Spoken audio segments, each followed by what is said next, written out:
You've probably seen it. Today, she's leaving the classroom and heading to the streets. We sit on the corner of a Tulsa street panhandling. An Oklahoma teacher made headlines this summer by standing on the side of the road and asking for donations for her classroom. Surprised? Perhaps some were, but others not so much. Teachers weren't surprised by Teresa Danks' efforts. Take Danielle Green, for instance. She's an 8th grade civics and economics teacher.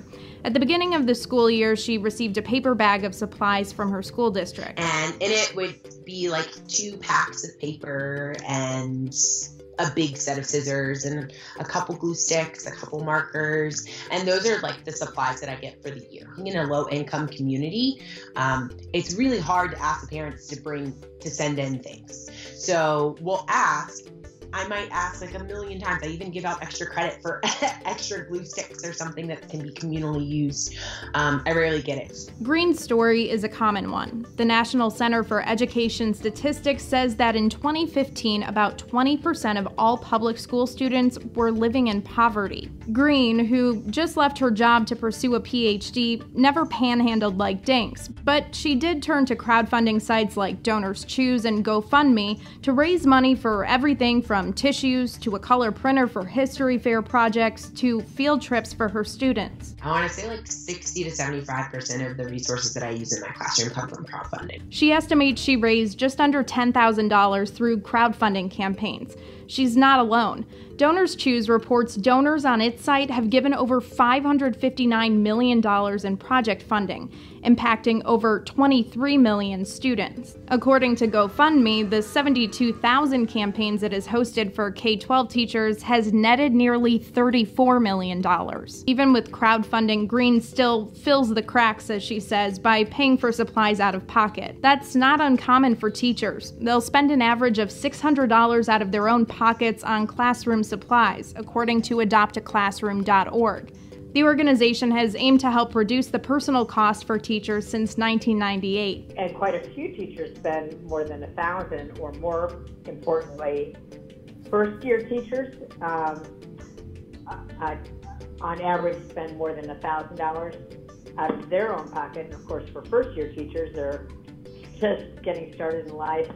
Ann Ness is the organization's executive director. In the past year, Adopt a Classroom has raised more than $3.35 million to support over 16,000 teachers. This trend isn't new. Speak to teachers who have been in classrooms for decades. They'll likely tell you they've spent their fair share out of pocket. But Ness argues the scale of expectations placed on teachers has changed. Not really adjusted classroom budgets to reflect or to go back to pre-recession levels.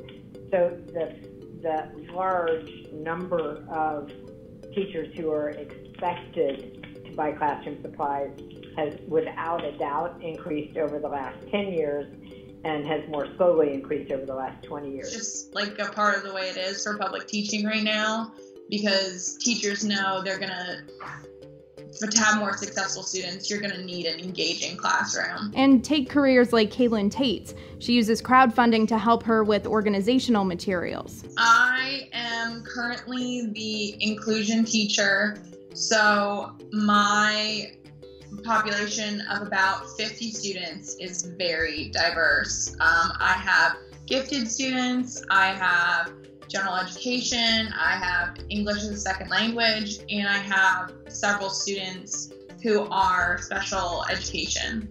After speaking with parents at the school's open house, Tate got an idea: get iPads. Specifically for some of my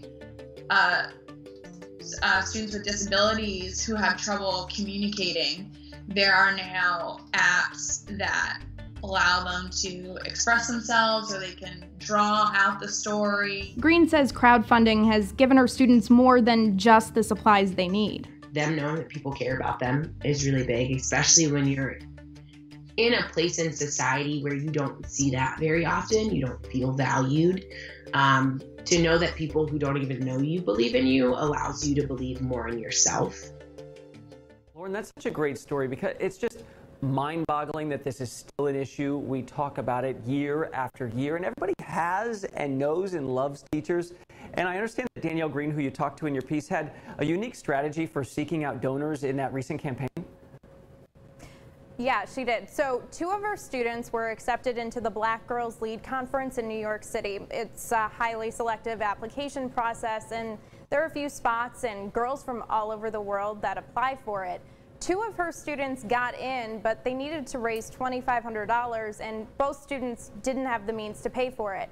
They had 1 week left to raise money, and they were short about $1,400. So Danielle started tagging celebrities on social media sites like Twitter and Instagram. She said she didn't expect a response, but actress and comedian Amanda Seales responded with a donation to bring them to their goal. Danielle said the students had an incredible time at the conference and got to meet people and see places like the UN that they may not have seen otherwise. She said she's already seen the experience impact their outlook on their future careers and self-worth. Wow. Applause to all of them. Of course, when the going gets tough, we see that teachers get creative. Love that story. Thank you so much, Lauren. Absolutely.